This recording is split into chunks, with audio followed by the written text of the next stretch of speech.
Deuteronomy chapter 24.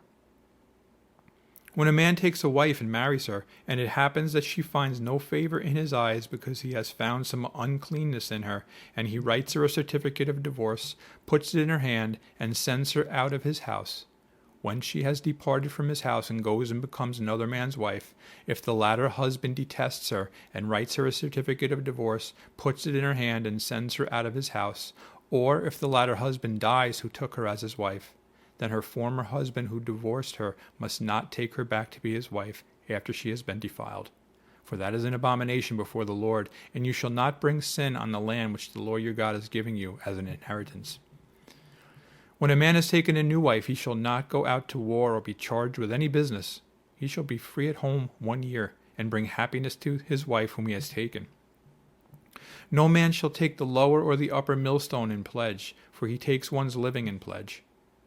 If a man is found kidnapping any of his brethren of the children of Israel, and mistreats him or sells him, then that kidnapper shall die, and you shall put away the evil from among you. Take heed in an outbreak of leprosy, that you carefully observe and do according to all that the priests, the Levites, shall teach you. Just as I commanded them, so you shall be careful to do. Remember what the Lord your God did to Miriam on the way when you came out of Egypt. When you lend your brother anything, you shall not go into his house to get his pledge. You shall stand outside, and the man to whom you lend shall bring the pledge out to you. And if the man is poor, you shall not keep his pledge overnight. You shall in any case return the pledge to him again when the sun goes down, that he may sleep in his own garment and bless you, and it shall be righteousness to you before the Lord your God. You shall not oppress a hired servant who is poor and needy, whether one of your brethren or one of the aliens who is in your land within your gates. Each day you shall give him his wages, and not let the sun go down on it, for he is poor, and has set his heart on it, lest he cry out against you to the Lord, and it be sin to you.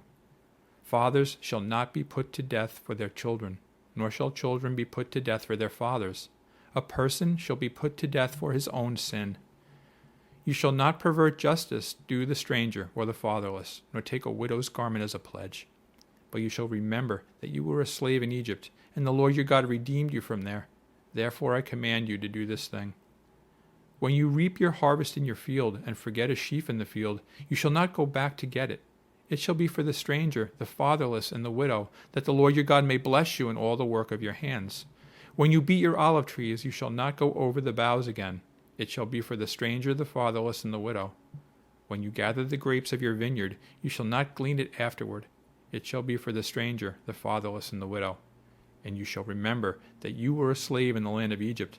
Therefore I command you to do this thing.